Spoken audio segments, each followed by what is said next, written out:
Okay, listen. We're doing this. This is the opposite of page 6 is 7. Okay? This one? It's the opposite of page 6. If I can have your attention, please. Mandy, do you mind sitting here facing me? Yeah, it'll be better. This is our last class on the Teshuvah. I don't want to call it a syllabus. It's 2 weeks of learning. It's our last class on this stack. Okay, Mitzvah Hashem, Sunday, or whenever we get, Sunday probably not going to be a yeshiva, but Monday, we're starting to do Tekiyah Shofar. Tomorrow's Thursday. Tomorrow's a test.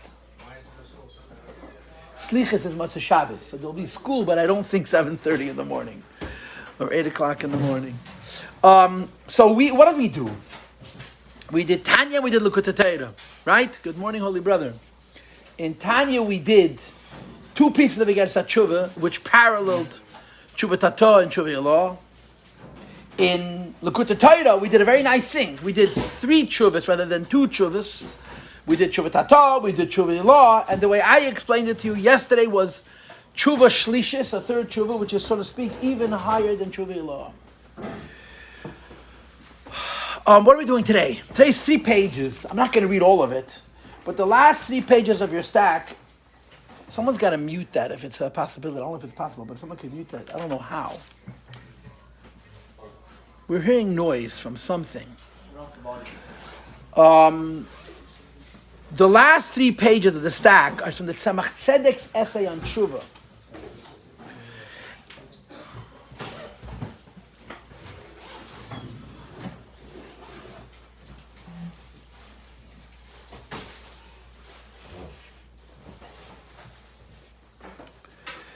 The Tzemach Tzedek has a sefer called Derech Mitzvah, which our Rebbe particularly likes. It's interesting.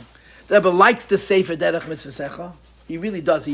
Whenever people would ask him what to learn, Derech Mitzvah, Rabbi Paltiel, soll gesund sein, soll Malach Yom v'Shalom sein, told me that they hired him to be a mashpia. He was still a bocher. So he said to the Rebbe, what should I learn with the bocherim? So the Rebbe said, you'll test them. And you'll see what's ready to learn. And mistama, you'll see that you should teach them Derech Mitzvah. So Rabbi Yel laughed and says, the Rebbe tells you to test the bocherim, and he also tells you what's going to be the result of the test. That mistama, you'll see. So he laughed. He said, you can imagine what kind of test I gave if I already knew the answer. But the Rebbe liked the Sefer Derech Mitzvah. In the Sefer Derech Mitzvah, the Tzemach Tzedek has a mitzvah on Teshuvah. Video Teshuvah last year, this time of year, here in this room.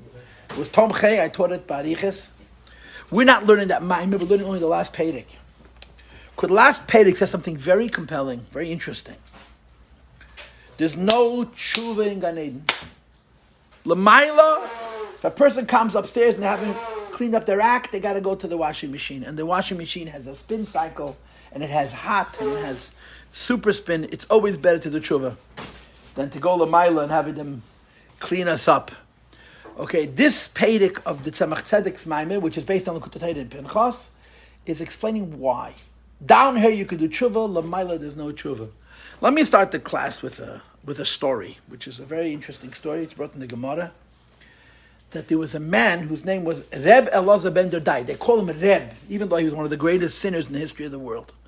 Reb Elazar ben Dardai, the Gemara says about him, he never missed an opportunity to do an Aveda. Somebody asked me, do you think he had an addiction? I said, he never missed a chance. He couldn't pass up an Aveda.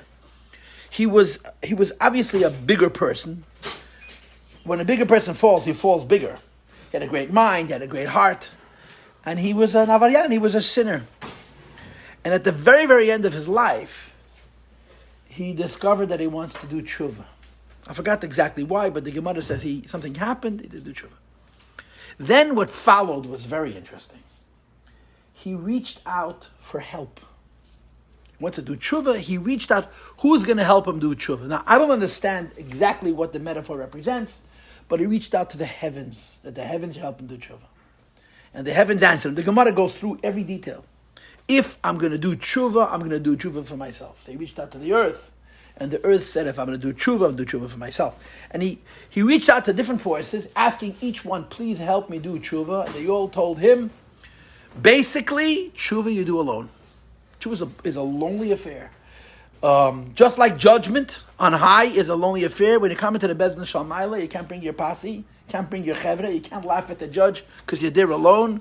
Teshuvah is a lonely affair. So the Gemara says Then when he realized that Teshuvah you do by yourself, he went between a few mountains. He put his head between his knees. That's Lashon HaGemara. Nasan Reishi ben Birkov. V'go b'bchi. He cried until he died. I think in the Gemara. Cried until he died. Then the Gemara finishes. Bocha Rebbe V'Yom Rabbeinu HaKadosh, who wrote the Mishnayos, cried, and he said, Yesh misha keinei elome b'shah achas. It's possible for a person to acquire the Elam Haba in 1 hour. Why did he cry? What was Rebbe crying about? So there's different explanations for why he cried. When we were in yeshiva, the mashpiyim used to tell us that he cried that you have people who serve Hashem their whole life, and then you have a guy that did Avedis his whole life, and then in 1 minute does Teshuvah and he has Elam Haba.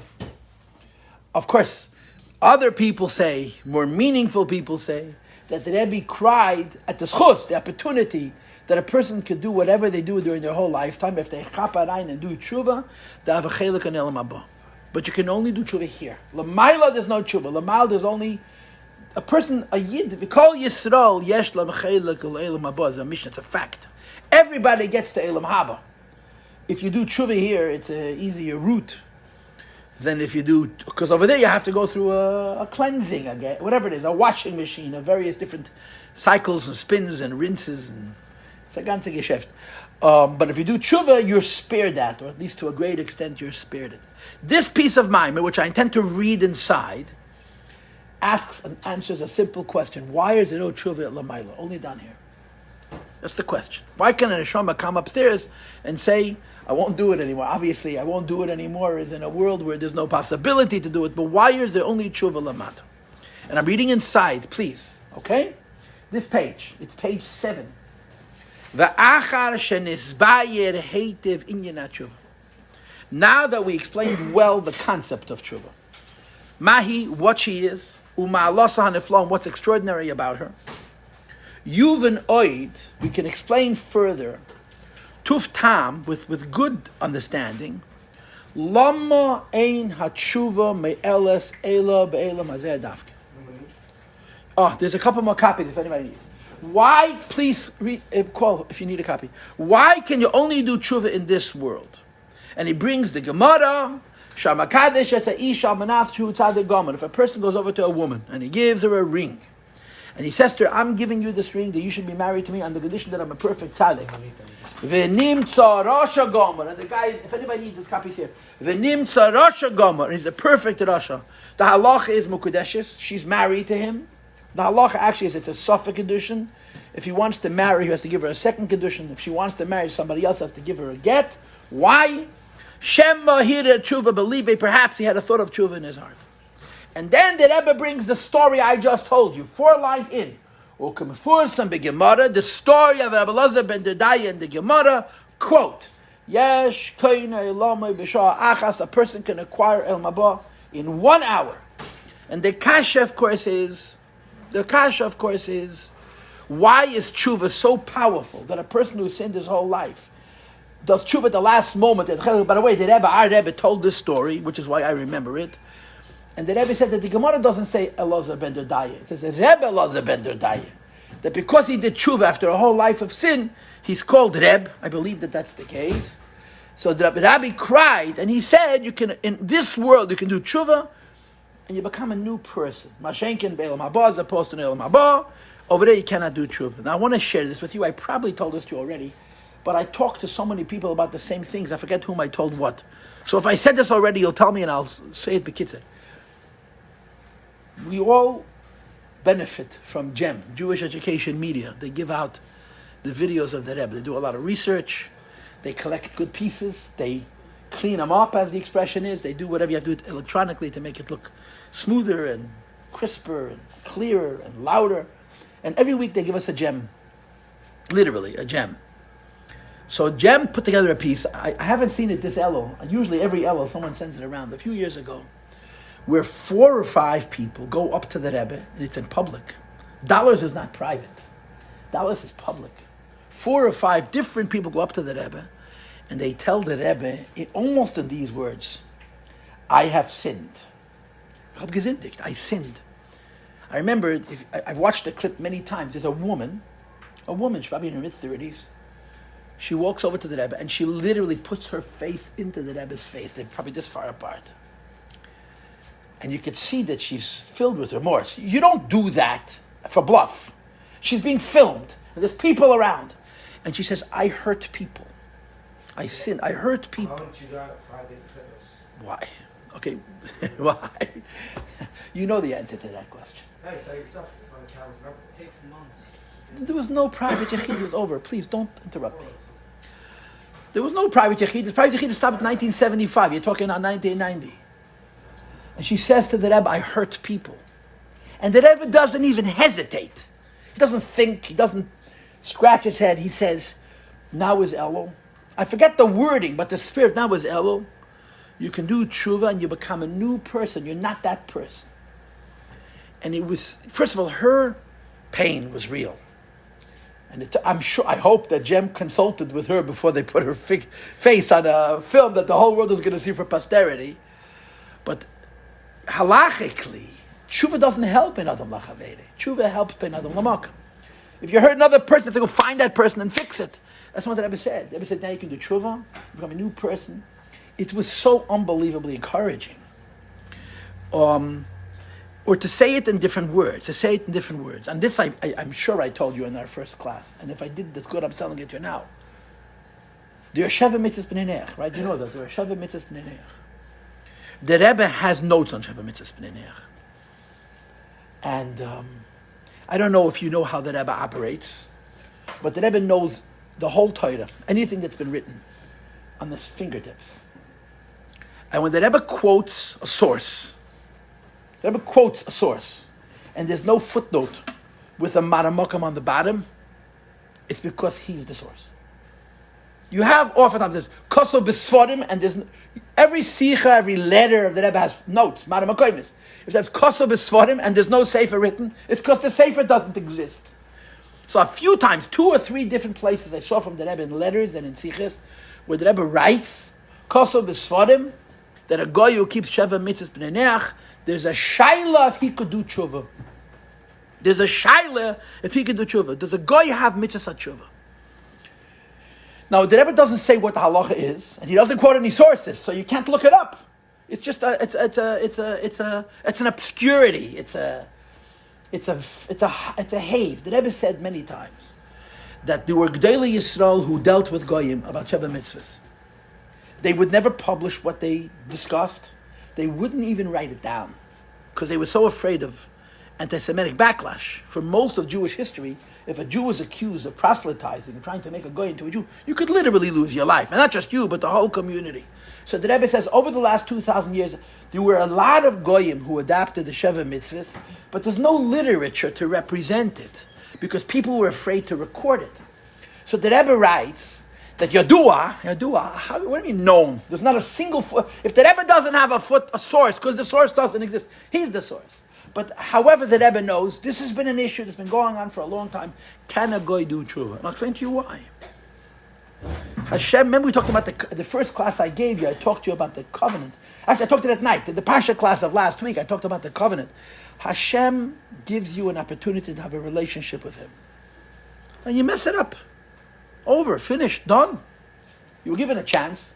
The idea that one of the gifts that He gave me, is what we call culturally, lo yidach mimenu nidach. Even if I mess it up, even if I do the wrong thing, even if I make a mistake, I can repair it. That's a second gift. So we have 2 gifts. The first gift is that we have this special relationship with HaKadosh Baruch Hu. And if you remember last week's Parsha class, Hashem originally made a covenant with Goyim for the Sheva Mitzvahs. And then at one point he broke the covenant because he was basically sick and tired of killing people. But when it comes to Yidden, there's a covenant. Not only do we have a covenant for Torah Mitzvahs, we have a covenant for Teshuvah. We can fix our wrong. And the nature of the covenant of Teshuvah is, it's never too late. You're breathing, you can do Teshuvah. You're alive, you can do Teshuvah. There's a great story with the Frierdiker Rebbe. The Frierdiker Rebbe was sitting on a train in Germany, Berlin. And the German Rabbonim were with the Frierdiker, they were schmoozing.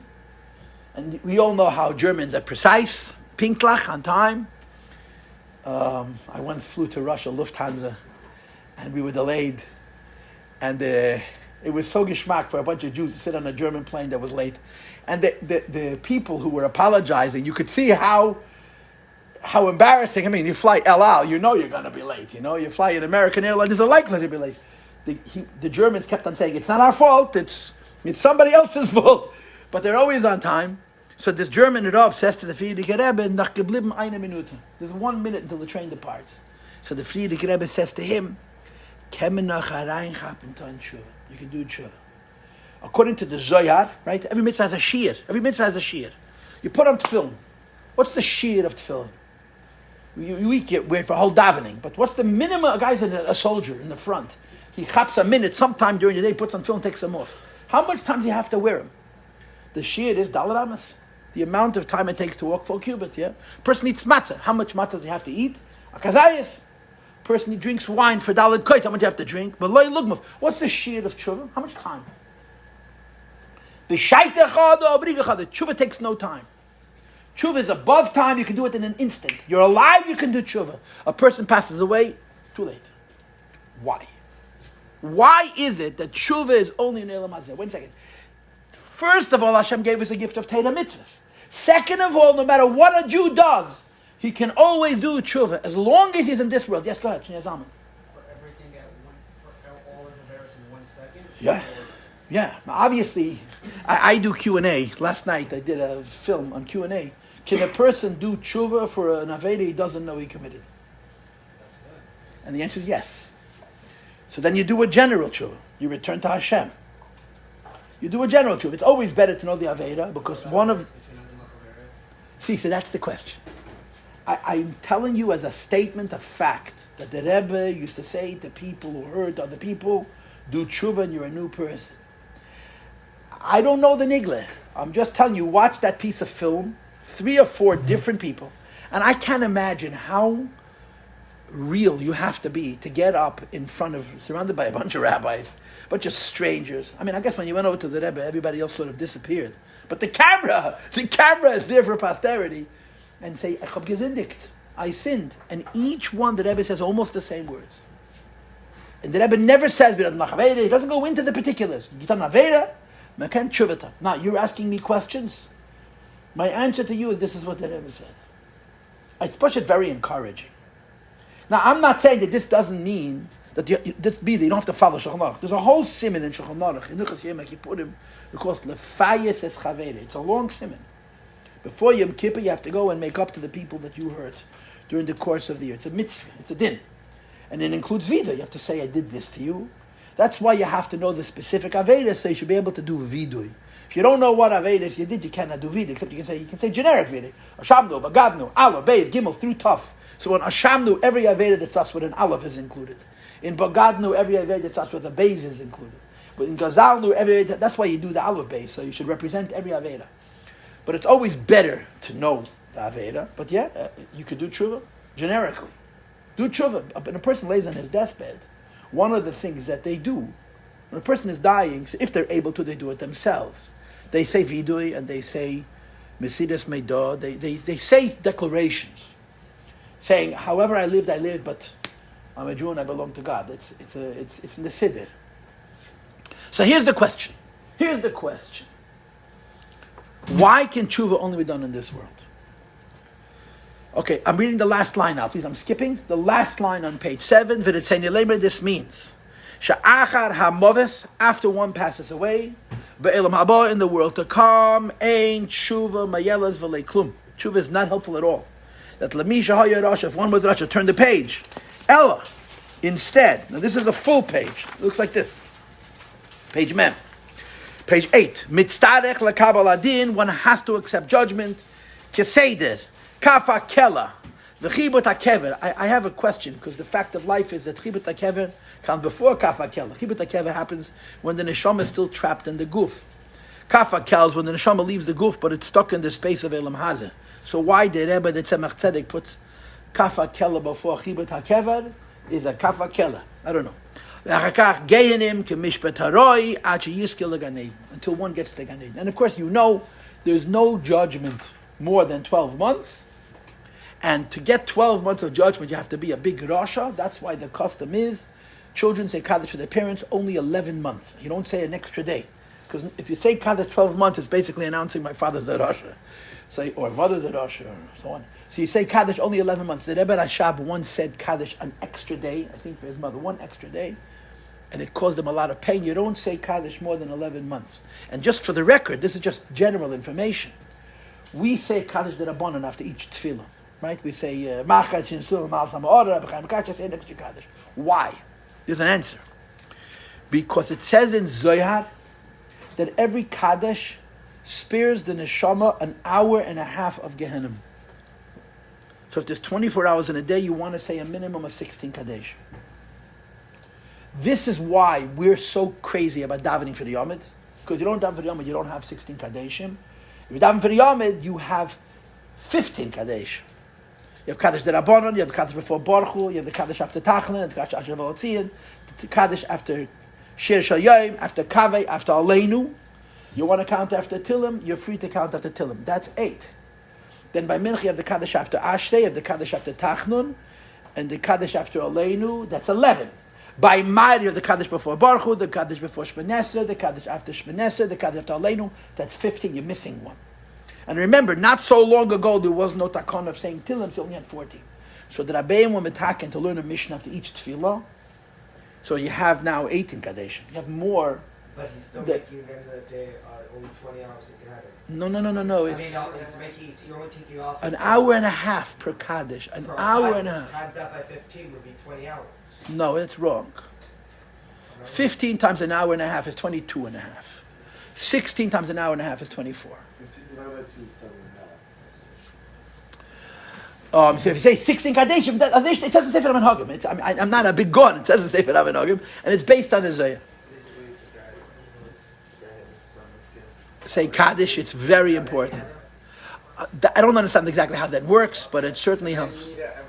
Fran in Medrashim, it brings down that in the times of Rabbi Akiva, this is like the first source of Kaddish. There was a guy who was like this huge Rasha, and he had a son who was an orphan who was like lost, and they went looking for him to find him, that he should say Kaddish for his father.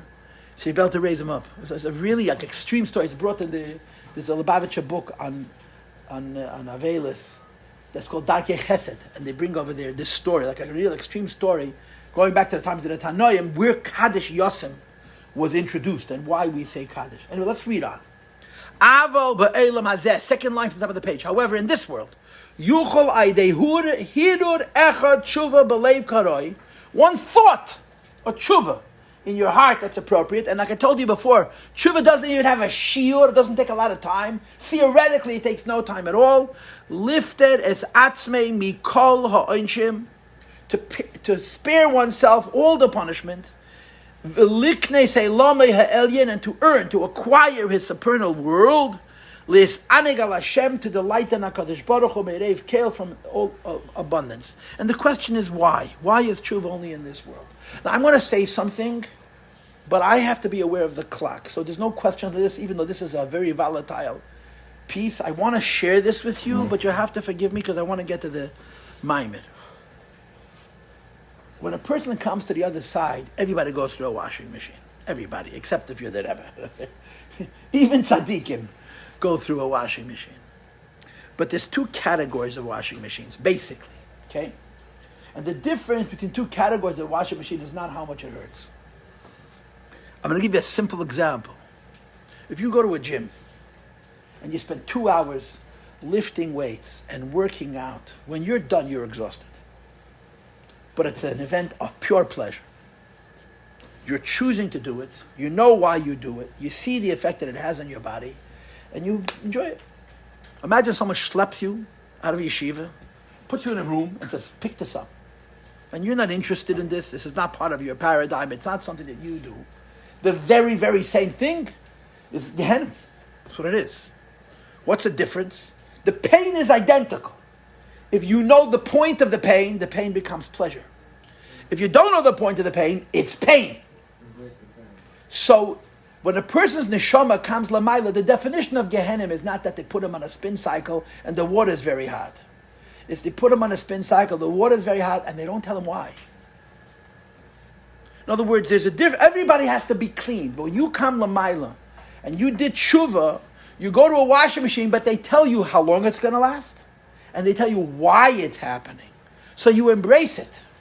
What makes Gehenna is not that it hurts.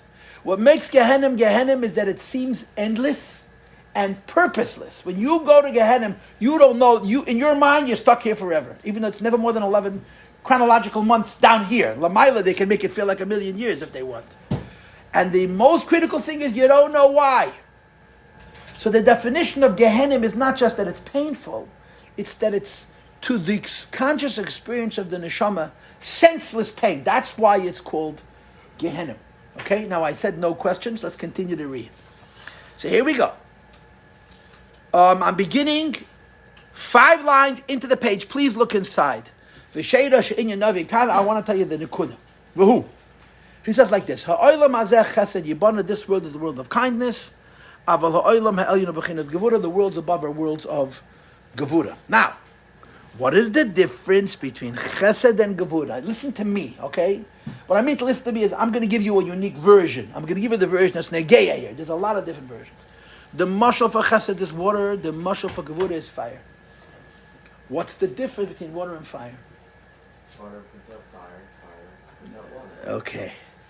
Water is a solvent. You know what a solvent means? Yes. It melts everything.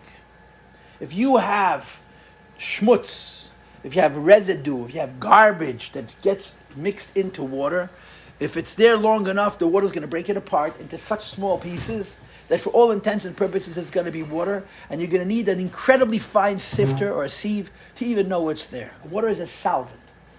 And as a consequence of that, water neutralizes things. In other words, if you put dirt into water over time, there's not going to be dirt. Everything becomes water. The Hebrew word for that process is pei shin resh. Pei shin resh means to melt. You know what else pei shin resh means? It means to compromise. Pshora and half shora, which means to dilute, to melt, is the same word. And the idea is, if we have sins, water is going to melt them. Don't look at the sin, look at the whole person, he's not so bad. Fire is a mafarer. You know what that means? It crumbles. You have a piece of wood, the fire burns it, now you have individual specks of ash. And in the nimshal it means, gevura takes you apart action by action. It doesn't dilute, it doesn't melt, it doesn't make everything into a big oneness where our negative is diluted by the positive. It identifies everything individually. So if I have an Aveda, it's exposed. Chesed means your chesrenis are melted into the greater you, and you're good. Most people are good. Gevura separates. And by separating, you can have 99.9% of your actions are good. They're going to identify the negative actions individually. And that's why in Elam Haba there's no tshuva. It's not a melting pot, so to speak. It's a discerning machine. It separates. And as a result, there is judgment, Lamaila. That's number one. This world is a world of chesed, and that world is a world of gevura.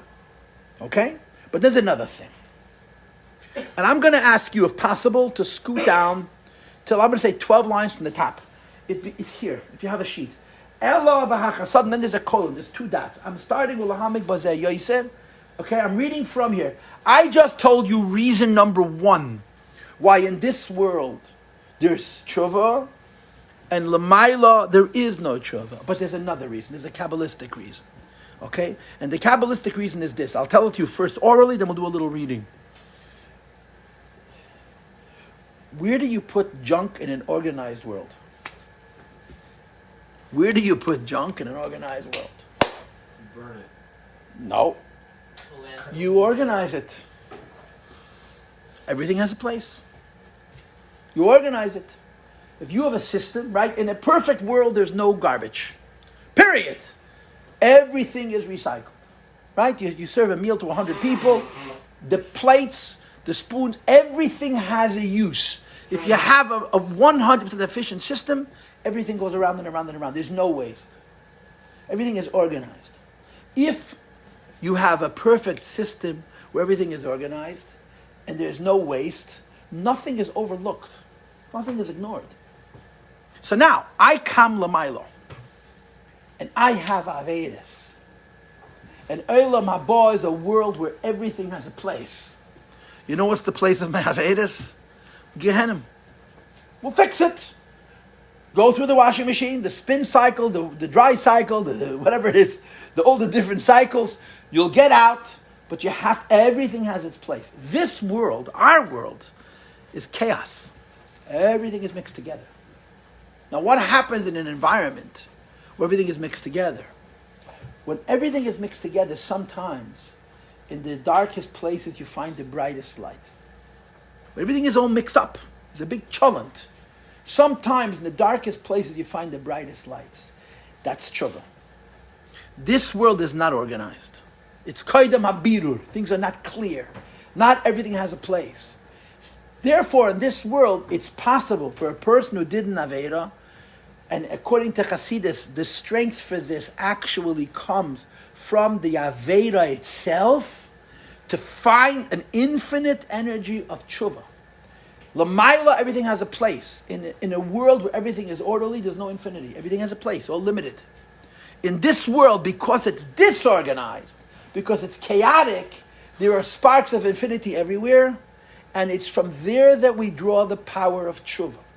This is the second reason. You know why there's no Teshuvah Lamaila? Because Lamaila there's no infinity. You know why there's no infinity? Everything has a place. Everything has a place. There is no junk heap. I heard a story once. It's good to tell story because people remember them. I'm not going to say from whom I heard it, but it's somebody whose name you know. And they never went to camp. Now, no one's, even today, we all know Lubavitch has a problem with organization. 50 years ago, Lubavitch's definition was disorder.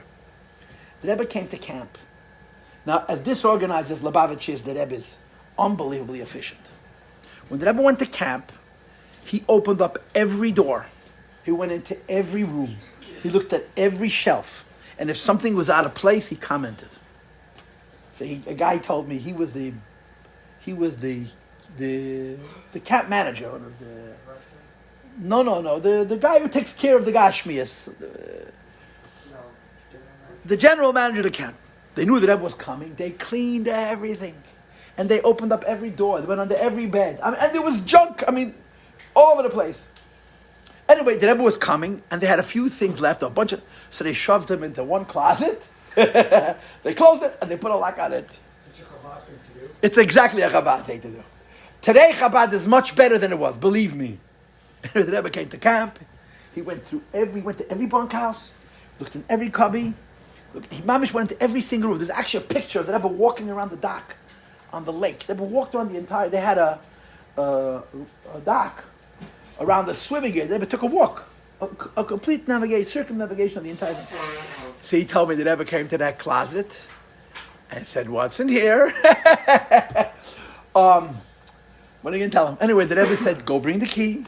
And they brought the key, and they opened the closet, and the Rebbe saw chaos, and he said, "No good."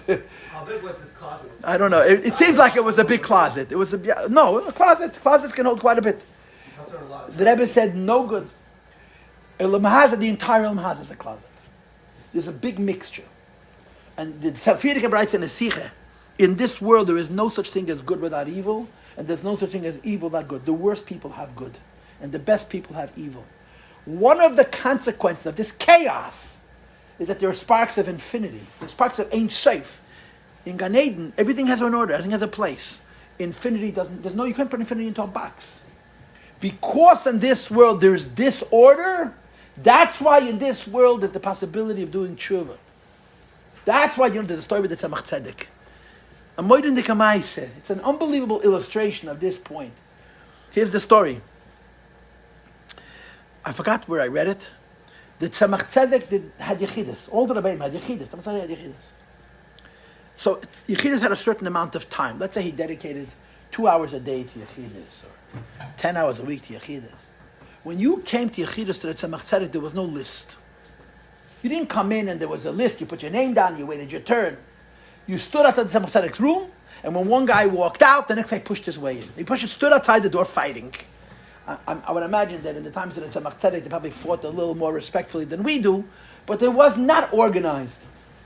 So somebody came to the Tzemach Tzedek and said, Rebbe, this is an embarrassment. Get a secretary, let him stand by the door, let him have a list. Moshe goes in first, Chaim goes in second, Simcha goes in third, Azriel goes in fourth, and Menachem Mendel goes in fifth, and Menachem Mendel goes in sixth, Menachem Mendel goes in seventh. Okay, Levi Yitzchak will go in eighth. So the Tzemach Tzedek said these words. I'll say it first in Yiddish, I'll translate it into English. Da kommt einer, was ich darf mehr wie mir. Und kommt daher zu und stupzach, bis kommt zum Tier. Und mich stupt mal bis am Wand. Und stupzach, bis kommt zum Tier. Und mich stupt mal bis am Wand. Und stupzach, und geht zu mir da rein. Der Fall darf ich einmal so sich stuppen. That's Yiddish. Now in English, so this. There's somebody who comes to Lubavitch, who I need him more than he needs me. Obviously a very big tzaddik, a tzaddik nister. And he wasn't going to come with a placard that says, I'm a tzaddik. And he was a hidden tzaddik. And the Tzemach Tzedek needed him. I need him more than he needs me. So the Tzemach Tzedek, he comes here. Nobody knows who he is. And he pushes. He's about to go in and they send him flying. He doesn't give up. He pushes. Gets to the door, they push him. He eventually gets it. I need this whole chaos that I should see this person and nobody should realize I'm seeing him. This is the taich, that this world is chaos. It's a crazy world. In the midst of the chaos, there's Teshuvah. You know, people like things to be organized. An organization has a big mile. I'm not saying that. But organization has a certain, God forgive me, organization is German. It is. There's a chesed in an organization. Great successes, great people don't necessarily operate inside a box. And in Avodas Hashem, that's Teshuvah. Lamaila, everything is organized. Everything has a place. If you have a pile of junk, you sort it out. This goes here, this goes here. Everything has a place. In Elam Hazeh, you have chaos. In the midst of this chaos, there's prospect. There's a possibility for a human being to find an infinite koyach. That's the power of Teshuvah. This is the second reason why Teshuvah can only be done here and not there. The first reason is because this is a world of chesed, and that's a world of gvura. The deeper reason is because since this world is koidem habirur, the sparks have not yet all been elevated, so there's a mixture of good and bad. And in that chaos, there's a room for Ein Sof. I got exactly 5 minutes. I'm going to read, and then we're going to stop. Okay? I'm reading about 12 lines down from the colon, from the 2 dots. To explain it deeper, who? Ki Eilam haba nikra Eilam borur. This is a Gemara in Masechet Pesachim. That there was a guy named Levi. I think his name was Levi. And his son died. And then he came back. He had what do they call it? An out-of-body experience. And when he came back from his out-of-body experience, they asked him, Mara Isa, what did you see? So he answered, Olam hafoch ra'isi. Rub your hands on the table. He says to him, Olam haf, I saw an upside-down world. Everybody who's a big macher over here is over there a nobody. Everybody who's over here a nobody is over there a big deal. So then his father asks him, Nan, what about us, the Chachomim? So he says to him, you're over there exactly the same as you're over here. So Levi said to his son, Olam Borora'is. You didn't see an inside-out world, you saw the truth. You saw a clear world. You saw things as they really are. We can't cook it. Says Psochim daf nonam daf mir dacht sich as bnei shel Levi, but we can cook it in a wenig. We can cook daf nicht. We don't. And believe me, I reached a stage in my life where it's not even hard for me to say I made a mistake. So now he explains it al pi Chasidus. Olam Boror doesn't only mean a world of clarity. In the world where everything was cleaned up. In a world where everything's cleaned up, there's no room for infinity because everything is organized. This world is not organized, and hidden in this disorder is the possibility of Teshuvah. Shukvar achar abirur, everything is clear. Shekol dover amakei ba, everything has its place. Kemoshel, for example, his chalkos evdi aguf, the way the organs and limbs of the body are divided. Bekoimas ish, in the construct of a human being, roish, yadayim, raglayim, hands, head, hands, feet. Ad shayres v'tzipanayim, hair and nails. Hari kol echad moved alayatzma, each one is distinct and individuated. That's a great English word. V'iyef shali yosas miyad regel reish. You can't make from a hand into a foot. You can't make from a hand into a head. What about a fetus? A brand new pregnancy. It's one cell. That's going to split and split and split and split. It's going to become many different things. At that stage, it's not yet divided up.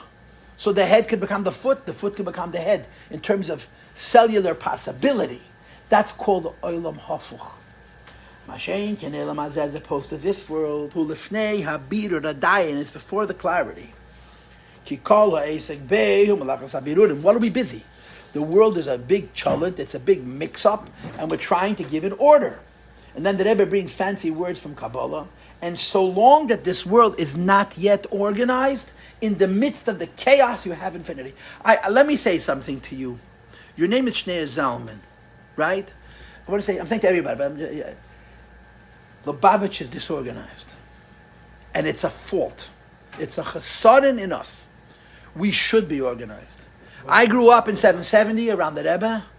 You could set your clock by that man. You could set, the Rebbe came in 10 o'clock Shabbos morning, not 10:01. Ever. He even calculated the amount of time it took him to walk down the steps and walk through the shul. 10 o'clock. Fabrenga was 1:30. It was not one. It was amazing. I remember as a child marveling. He was unbelievably organized. His Hasidim, forget about it. There's a book that was written by Velvel Green where he describes that the Lubavitch got a building, the Farband, and they were making a Malke to celebrate this acquisition. It was given to them. It was given them for free for $1. And so he came on time. He was supposed to be one of the speakers. He was the first person in the room. A half an hour after he showed up, the organizer showed up to come help me schlep the tables. He was supposed to be the guest of honor. He's schlepping tables. You understand? The event started 2 hours late. He learned. Now, I'm not saying that there's justice in it. It's not. It's wrong. But understand that the other way. In the midst of this mishagas, things happen that can't happen in an orderly world. And if you'll think about communities, right? From people like to control their environment. When you have an environment which is very controlled, everybody's the same. It looks very good. It's wonderful. But there's no room for infinity. When you have a community, it doesn't look like a community. It's Crown Heights. Crazy. And again, I'm not justifying the chesreinis, but in this kind of an environment, Teshuvah happens. Infinity happens. You can almost say, you can't say that the Rebbe is happy that Lubavitch Chassidim come late. But in the midst of the chaos, magic happens that couldn't happen if we were so rigid. Because rigidity and exactitude, if you're a Rebbe, the exactitude somehow releases an infinite power. But if you're a person, it's true. It's true. In the middle of Mishagas, right? I mean, the epitome of Mishagas is a Fabrengen. Miracles happen. Miracles happen. So the Rebbe says this is why Teshuvah can only happen here. The chesron of Elam Hazeh becomes its maile. Okay, so this is the end of this. We did it pretty good. This Teshuvah was not bad, Baruch Hashem. And the whole, I'm making the question sheet. We did everything. The last 3 pages we only did. We didn't do the last page at all. We did the first. We did this and a little bit of this. Okay, good. Thank you for listening so well.